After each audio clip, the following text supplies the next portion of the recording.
Hi, and welcome to Truth, Health, and Wellness with Matt and Deborah St. John. We are excited to have you guys join us again. And Matt and Deborah, tell us how your week's been. What are you seeing going on? Well, it has been a very busy week at St. John's this week. So busy. Everyone seems to be getting sick right at Christmas time. It's like a flu type, COVID type thing.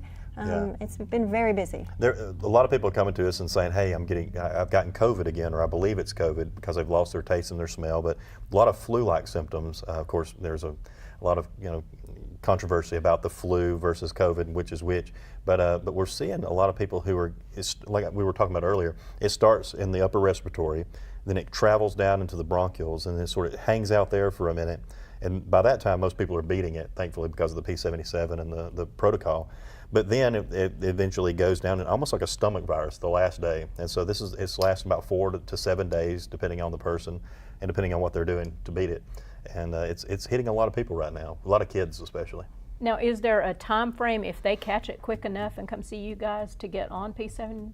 Well, the P77, yeah, it would be good ideally for people, especially when the kids are home and right now you can doctor them a little better, is to go ahead and put them on some of the protocol. Do some elderberry, vitamin C, do some vitamin D3, but also the P77 is a really good preventative, and so people that are doing that aren't getting sick. But then if you are starting to feel those swollen lymph nodes and your little crud in your throat after you wake up, immediately start working with the P77 or the P73 or either one, and that can make a big difference to hit it early. I know that I had it kind of crawl on me, what was it, yesterday morning. And that was a good test for the P77 because I hit it 3 times by the time 2-3 o'clock in the afternoon came, and I was fine.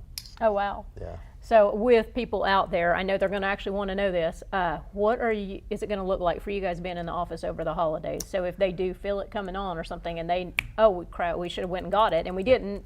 We're only going to be closed Monday, which is Christmas Day. That's the only day that we only close Christmas Day, and for Thanksgiving Day, that's at all during the entire year. We close on Sundays, but thankfully Christmas Eve is on a Sunday, so that helps our folks there to not have to work on Christmas Eve and whatnot. But we're always happy to serve. And then if you need us during that time, call or actually go on Facebook, message us on Facebook, and we'll do whatever we can to get it to you, get whatever you need, even if it's a Christmas Day. I mean, we do what we can.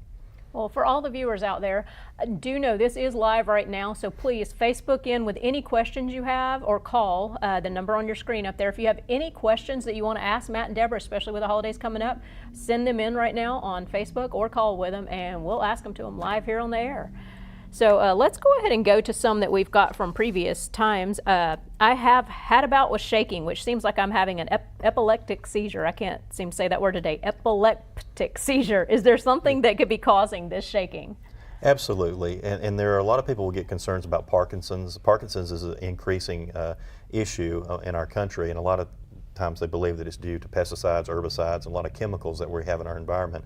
But a magnesium deficiency can also sort of disguise itself as Parkinson's, or even sometimes even a seizure, depending on the individual. So, and then also there are a lot of people who are concerned about vaccines. A lot of times people don't understand that there are people who have seizures and who have epileptic episodes after taking a vaccine, and so they need to be make sure that that's not the cause of it. And if it is, you need to speak to your physician if they'll speak to you about it. If not, then find a physician who will speak to you about it. L-glutathione, N-acetylcysteine, there are several things that can be done that can actually help a lot with people who've had the vaccines, who have vaccine injuries. We actually have a product called Provax. That's a tremendous product that we're very thankful for. That's helped a lot of people, especially a lot locally, who've dealt with vaccine injuries, pretty significant injuries too. We've had cases where we've had someone who would not quit seizing. They actually were constantly shaking and trembling post-COVID vaccine, and then once they started on actually it took them about 3 or 4 months on the Provax. They've had a complete remission. So we're super excited about that in particular, along with several other cases. Well, that's wonderful. I mean, that they've been able to come back to almost normal there. Right. But the magnesium would be one of the first things that I would look at. Maybe take a magnesium, even a magnesium oxide supplement, but a good magnesium, taking it for about 3 or 4 days for a lot of people alleviates a lot of these problems. Because we were talking about, am I correct in that, magnesium last week with leg cramps and stuff? Yeah, leg cramps. So yeah. that plays a big deal that I guess people don't really realize. Well, I think a lot of our food now is magnesium deficient. We're not getting the magnesium in our diet because we're not having the magnesium in our soil. Our soil's depleted. So magnesium supplementation is one of the most valuable supplements that we have right now, and it's one of those that we keep seeing, like, it's almost miraculous, some of the things that you'll hear from people who are taking the magnesium. Oh, my sleep pattern's getting better, or oh, my stress level's reduced, or I've quit having leg cramps, or my seizures have ended. I mean, these are pretty intense just to take a mineral. Yeah. But it shows how much we need these minerals and vitamins in our lives. Well, let's see, another one we have is, it seems that I'm always tired. Is that a sign that I could possibly have a thyroid problem, or do I just require more sleep? Well, I don't know how much you're sleeping. That would be a good. I have this story, and there was this lady, and she was coming to me for like, well, you don't remember. It was about 6 months, and about 6 months she's coming to me month after month, and she's like, I'm having this trouble sleeping, and I really wanted to impress her because she was actually the wife of this choir director that I had in college. But anyway, that's another story. So she was coming in, and she was having these issues. Now she was in her early 80s, and a very spry lady, and very, very awesome, very intense lady. And so finally, one day, I just happened to, because she said the problem was she kept waking up about 3 or 4 in the morning, and she couldn't go back to sleep. That was her problem. So we're looking into her pituitary gland, her pineal gland. Watch some Andy Griffith right before you go to bed. Get your stress level lower. She's like, I'm 82. I don't have any stress. And I'm like, yeah, I know your husband. Yes, you do. And I'm just kidding. So finally, we get to a point, and I asked her one day. I said, what time do you go to bed? And she said, well, I'm in bed by 8 p.m. Yeah, I was going to say that. So she was sleeping 7 full hours of sleep every night. And when we age, I know that, for example, I'm a little bit older than her, not much, just 11 years. And so I require less sleep than she does. She needs 8 hours of sleep, and if she doesn't get 8 hours of sleep, oh my gosh. And so with me, you give me 6 hours of sleep, and I'm a delightful princess. And so, prince. So I'm just, I require less sleep. But with this lady, she was getting the sleep that she needed. She just obviously thought that she should be getting more. I'm like, well, you know what? Sit up and watch the news, enjoy your night, and go to bed at 10 or 11, and then you'll be fine. And so that was the problem. So I don't even remember where we started on that rabbit hole. Well, if someone's always tired, could it be a thyroid problem? Absolutely. Or if they... Well, and we live in an area, we're in a region that's rampant in thyroid disease. There are so many people dealing with thyroid disease. And what's wild is that you'll go to the physician often, and you'll be like, well, check my thyroid, please. And they'll say, okay, we'll check your TSH, your thyroid stimulating hormone. That's a sign that your body's trying to get your thyroid working. Well, that's a terrible thing to try and, to go by itself, because you need to check your T3 levels, your T4 levels, and your TSH. So if you get a full panel, you're getting the T3 and the T4. Now, oftentimes what they'll do, if you have low thyroid level, is they'll put you on T4. Now, T4 is Synthroid, and you've heard of a ton of people being on Synthroid. That's a medication. It's a little newer than T3. T3 is Cytomel. It's not very popular. It's a super cheap medication. Matter of fact, you won't even find a physician normally who will prescribe it. Cytomel, T3, will convert to T4 as needed, but T4 won't convert to T3 as needed. And so people will get on Synthroid. They'll get on a low dose of Synthroid. Then their physician will be like, well, we have you in the normal levels, which that's like E to F on a fuel tank. I don't know about you, but I want to be on an F. I want to be up there toward full when it comes to my fuel tank. And just like with my thyroid, I don't want to be on E. I don't want to be over here on the E side. I want to be on the F side. So I want to be full. And in that gauge, they're going to say, well, that's the normal range. Well, I don't want to be in the normal range. I want to be over here on the upper normal range. So your T3 needs to be stimulated along with your T4. You can't do that easily. A lot of times people will go on Armour thyroid. Armor Thyroid is glandular thyroid extract that they've been using for about a century now, and it's really effective in helping to get the thyroid going, but it's hard to get a prescription for it. Well, the good thing is you don't have to even have a prescription anymore for glandular thyroid. You can get it over the counter at St. John's Nutrition. So we actually have glandular thyroid there that people can take, along with a formula that's called Thyroid Support that's really good at nourishing the thyroid, and has L-tyrosine, it has the amino acids along with the tyrosine, and it helps to sort of boost the thyroid naturally while you're still giving it. Then you might need to make sure that you're getting iodine. A lot of people are getting these pink Himalayan salts, and they're getting these super fancy salts, but the salts are missing sometimes the iodine that we do need in our diets, and so that's to have it enriched with iodine is important. But there's a ton of autoimmune disorders that are affecting the thyroid, and you cannot have a thyroid that's not working properly and have a metabolism that's working properly. So you're not going to be able to lose the weight and burn the fat that you need if you don't have your natural thyroid elevated and where it needs to be. So now, if people do feel like they may have a problem with their thyroid, do they come in and see you? Is there a test they take, or is it something they need to go to normal? How does that work? We support, go to the endocrinologist, go get a full panel, go get complete blood work, and make sure that everything is where it needs to be, or what's not, know what you're dealing with. And once you know what you're dealing with, then we'll work with your physician, we'll work with the endocrinologist, we'll work with whoever it might be to help you naturally get your thyroid normalized. And that's what people choose to do, and they always end up better off. Yeah. I'll get someone in, this constantly happens, they'll be on Synthroid. I've been taking Synthroid, 25 micrograms of Synthroid for the past 20 years. I'm like, yeah, and you're still obese, and you're still tired and lethargic and having all these issues.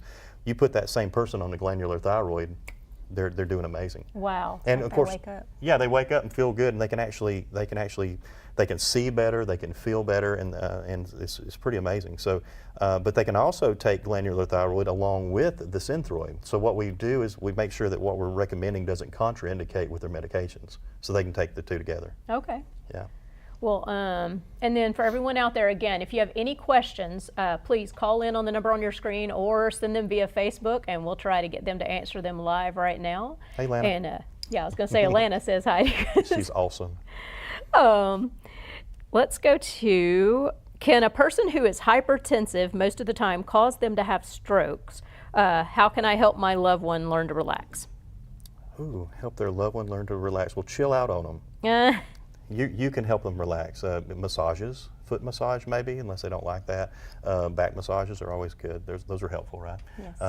But no, for real, a lot of people need to relax. A lot of people are wound up, and a lot of people are wound up to the point where it affects their cardiovascular system. Mm-hmm. And so when we were talking to someone today that had, they were taking cayenne pepper.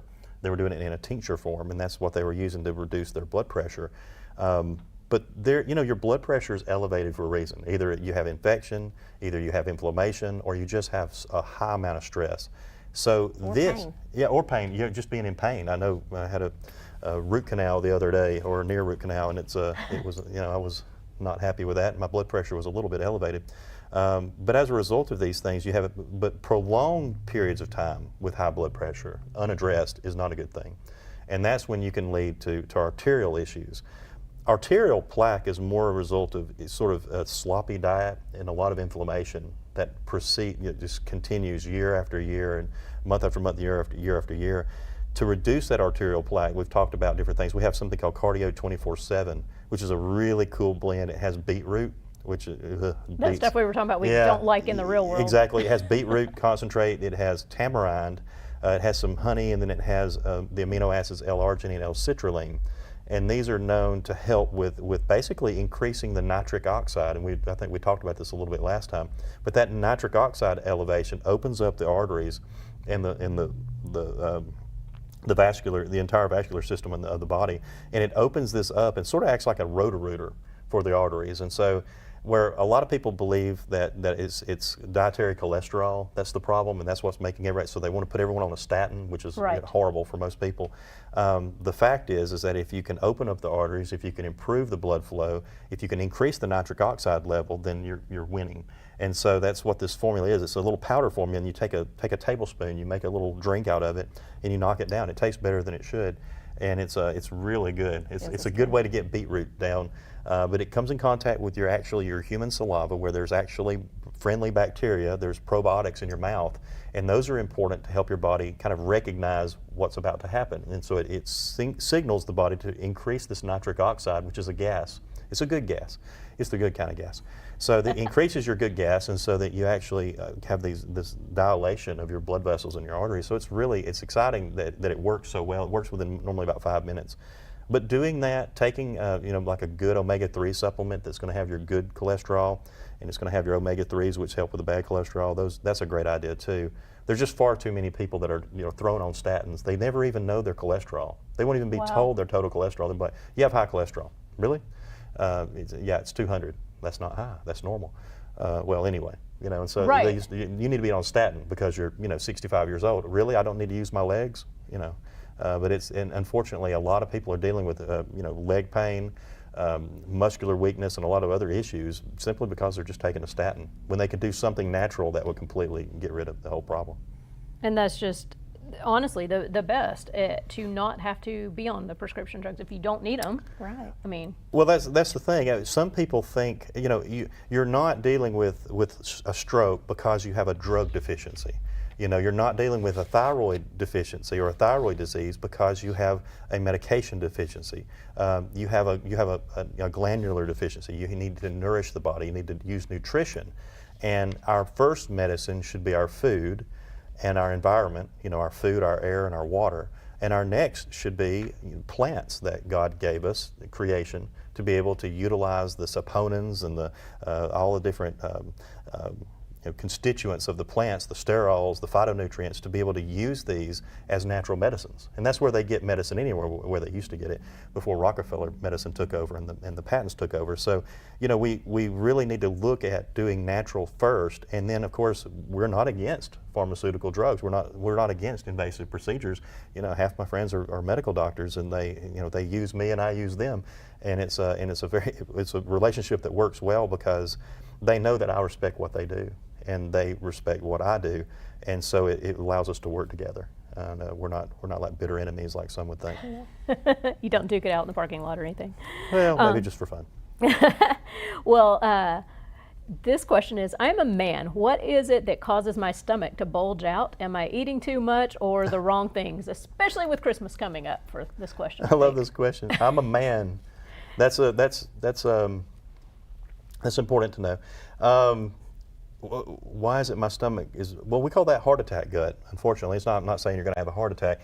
I say something about heart attack gut when I see an individual who looks normal. They look like they would have a normal build. Let's say they're turned around, and then when they actually turn around to face you, there's this pregnancy belly that's protruding, and it happens a lot. And we're talking about men once again, and it just sticks out right there, and you're thinking to yourself, what happened? Well, what happened was it's a little bit of fat, but mainly what it is are toxins. It's fatty liver disease. It's a messed up colon. It's that same individual, I guarantee you, doesn't eliminate 2 or 3 times a day with bowel movements. The person is toxic more than anything. And so, which question is that? It was this one here. Am I eating too much of the wrong things? Well, yeah, and it is the wrong things. And not just the wrong things. Are you eating too much at the wrong time? When we wake up in the morning, it's time for us to get ready and to go. To do God's will, to do God's work, whatever it is our calling, if it's to go to the cleaners and work at the cleaners, or if it's to go to St. John's Nutrition, or if it's to whatever it might be, that's what you're supposed to get up and do. So when you get up and go, what do you need? Well, you need fuel. You don't get up and not look at your car tank or it be on empty and be like, I think I want to drive to East Aboga. No, you're going to die before you get to East Aboga. You're not going to have any fuel, so you need to get fuel first. Well, so many people start out empty.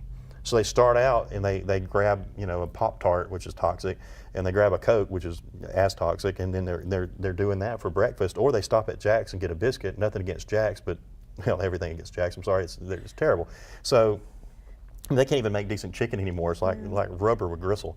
So it's like, why bother? And so they're getting people are getting these horrible foods, and they're not getting the nutrition and the satiety that they need. And then lunch comes, and so normally lunch is like some sort of social event or something that you're trying to just eat around your coworkers. And then here comes dinner. Well, now dinner comes, and so it's time to throw down. So that's when they eat their meat and 3, and then they snack. And then they endlessly snack until maybe 10:30 at night when they finally go to bed. Now, what does a lot of food do when it sits, in your stomach when you lay down? Does it digest properly and go into your, break down, and all your pancreas use what it needs, and everything use what it needs, and then all of a sudden, it goes to your colon? No, it sits and ferments in your stomach. Wow. Enough of that over time, guess what? You've got the bulge. That bulge comes from improper eating at the wrong time, eating the wrong kind of foods at the wrong time, and from also environmental toxins. Glyphosate, atrazine, all these chemicals that we talk about all the time are causing people to have this abdominal distension, and a lot of it's not fat. I know that for me, I'll lose like an inch or 2 in my waist just to go down to Peru for like a week. We'll be in Peru for a week. We'll eat the healthy food. We'll eat clean. There are no Doritos. There are no Nacho Belgrandes. There are no whatevers. And so I don't guess there are. We've never found them. And so we eat clean, eat pure, and then we take the medicines down there, and then we come back home and feel incredible. And I'll actually be smaller when I get back almost every time. It's the best diet in the world. Go to Peru. Oh wow. Yeah. Well, what would you say is a natural Adderall? Well, Adderall is interesting because it reacts differently in different people. Adderall can be used to help with someone who's hyperactive, and yet for some people it'll make them feel like they've smoked crack. Some people will use it for energy, and some people will use it as a depressant. And so the problem with Adderall that a lot of people have are the side effects and the extremes. We like to see people more on a stable plane, so they're not having the intense highs and the intense lows. So things like Happy Now, things that balance out not only the dopamine but the serotonin also. Dopamine stimulus can come from just hopping on Facebook and scrolling for a minute. You get your dopamine stimulated. Serotonin stimulus is a lot more difficult, and that's why people, once again, they go home. It's late at night. They're not going to drink but so much. They're not going to do drugs, but they're going to eat. They're going to eat carbohydrates because those carbohydrates stimulate the serotonin. So we need our mood, and we need the stability, and that goes into hormones a lot of times. And so we have to go back to endocrinology and look at the person's, once again, their pancreas, their blood sugar level. How are they eating during the day? Are they getting enough protein so those amino acids can do their jobs in helping to give them the satiety and the balance that they need? So it gets back to their diet. It gets back to the protein, the amino acids, things like Happy Now, which can be tremendous to help people with their mood and with their attention span, and then brain fog, which once again is completely different. I know you were wanting to say brain fog, right? I love brain fog. Brain fog's amazing when we can remember to take it, and it's really good. That one has the tamarind that I always love to talk about, and I have to mention it on every episode. But we love the tamarind. We love brain fog and what it does, but it helps to sort of give clarity of thought. And there's so many teachers who have their students or their parents coming to us for things like the brain fog and for L-glutamine and for the Happy Now and so forth, because they understand and see how these things are working in the children that they're dealing with. GABA also, and fish oil. Yeah. Kids don't get fish like they should most of the time. Yeah, how many of your kids have eaten fish in the past 3 or 4 days? And if they did eat fish, how many of the kids ate healthy, good quality fish? I was going to say fresh. Fresh. Where are you going to get it? Fish stick. Yeah. We're not talking about the frozen fish sticks at the in the freezer department. We're talking about fresh fish, and we just don't get it. Yeah. So as a result, one of the supplements that we need to take normally are omega-3 supplements, and they kind of got attacked a little bit because the drug companies that make the Lipitor and all, they didn't like it. So many people using omega-3s. Omega-3s are actually a prescription drug. With some people, they'll actually get prescriptions for omega-3s, but the omegas do help a lot, and once again, that is something that kids especially are very deficient in. And if, once again, just like with magnesium, if your kid's not getting the protein, if they're not getting the magnesium, if they're not getting the omega-3s, then they're not going to behave properly. And that's just a given. Some people come to me, my child's not behaving properly, and I said, well, what's their diet? And they told me their diet, and I said, well, why would they behave properly? They didn't like that, but it was the truth. You know, you feed them a steady diet of red 40, which causes behavioral issues, high fructose corn syrup, which provides behavioral issues with children, and a ton of sugar and artificial colors and artificial sugars and all this garbage that they're giving the kids, and then they're not even giving them magnesium, they're not giving them omega-3s, and they're not giving them things that actually help them to overcome these issues. And so it's a matter of education. That's the reason we really like to, talk to teachers, educate the teachers. Teachers have to be very careful. I mean, Right. they have to really know the parents well, but at a certain point, the parents are sitting there looking at the teachers going, we don't know what to do with little Timmy. And the teacher's like, well, I don't know what to do with little Timmy either. Well, maybe somebody needs to figure out something to do with little Timmy and actually have the conversation that they need to have. Little Timmy needs to eat right. Little Timmy needs to do right. And little Timmy's parents need to grow up and quit, feeding them, out of the grocery store and the Fruity Pebbles and the Sunday or Saturday morning cartoons. That makes a big difference. Well, and so what does that look like if they are on Adderall? Are they able to take the supplement at the same time as? A lot of times we work around the medications. We will, when it comes to something like Adderall, we have to look into all the sides with the particular ingredients of every single thing we're doing. But just like with brain fog, we've never seen a contraindication with brain fog and Adderall ever. Yep. And even with the Happy Now in the recommended dose, we've never seen a contraindication. Okay. So it's we work with those when we have to. I know I hear the phone ringing, and I don't know if my producer can hear me. I'm not able to hear anything in my ear, so if you need to know that. Let's go to the next question, and we have probably about 5 minutes left here. There seems to be something going around that is causing children to get sick. What precautions I think we actually went to that, similar to that earlier. Yeah. So what precautions should I be using to keep my child healthy, and especially with the holidays? They need gloves, they need a mask, they need a hazmat suit, then they need to stay home, and then you can't let them watch TV or get on the internet. No, I'm just kidding about every bit of that. What your kids need is an immune system that works, and so by doing everything I just said, you're going to prevent their immune system from working or being effective in the future. So you have to use common sense. I mean, obviously kids need to know that. I think I've itched my nose twice since we've been on here, and I'm trying not to do it again. I don't have any idea why I'm doing it, but I also know better than to touch my face with my hands. I know better than when I open doors. If you walk up to a door, I was about to scratch my nose again. If you walk up to a door and you see this weathered part of the door where it's actually the finish is worn off and people have been putting their snotty hands on it for the past 30 years, maybe you shouldn't touch that part. Maybe you should use your foot, kick the door open, maybe use your elbow to elbow the door. People just, they don't need to be so brash and so inconsiderate of their immune system, I guess Right. you could say. Running around in fear is quite a different thing. But being to the point where you're just conscientious of what, when you sneeze, sneeze into your shoulder or your shirt, put your, hide your face, don't sneeze into the air or near other people, don't cough on other people, try to get your kids to not eat after other people or drink after them, good luck with that. I don't know why it's such a task, but so doing those things can definitely help prevent a lot of spread. But once again, their immune system is key.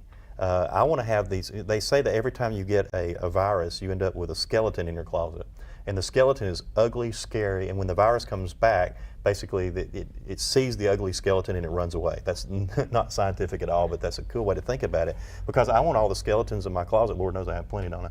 But I want all the skeletons in my closet that I can have to scare away all the woolly boogers so that I can have an immune system that works. Just like the other day, like yesterday, when I took the P77 and one day got rid of COVID, or whatever it was that was knocking on my door.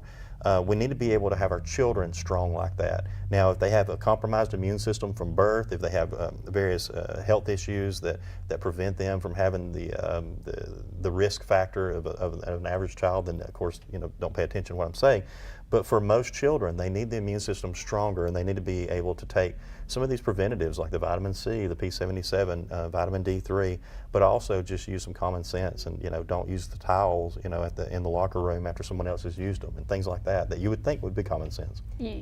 Uncommon sense. Well, a good multivitamin too is a good idea for kids because they're not getting those vitamins that they need, but you got to be careful and don't pick the Flintstones or something like that. Right. Get something A that whole is food-based multivitamin. good, yes. Yeah, Even not- though those not the taste original. better. I know, Yeah, the Flintstones will kill you. Yeah. I'm just kidding. No, They will. I loved those as a kid, just like candy. That- Yeah, but that's that- all and they that's the were. whole- They didn't do anything, Yeah. positive. No, it's the high fructose corn syrup and horrible chemicals. Not good. Well, We want to thank you guys for taking your time with the audience today, and we want to thank everyone for tuning in today. I don't think we're going to be here next week, right, because of the holidays, but the following week, we should be back the first week of January, if I'm totaling that right in my head right now. If not, I probably need to go get something from your shop that will help with that, but we want to thank you all. We want to wish you a Merry Christmas, a Happy New Year, and again, even over the holidays, you can contact them via Facebook, you can come into their office, you can also send in questions as well, and we'll get to them in January, if not, at any point. So we want to thank you. Have a Merry Christmas, Happy New Year. Anything else you want to say really quick? Merry Christmas. Thank you.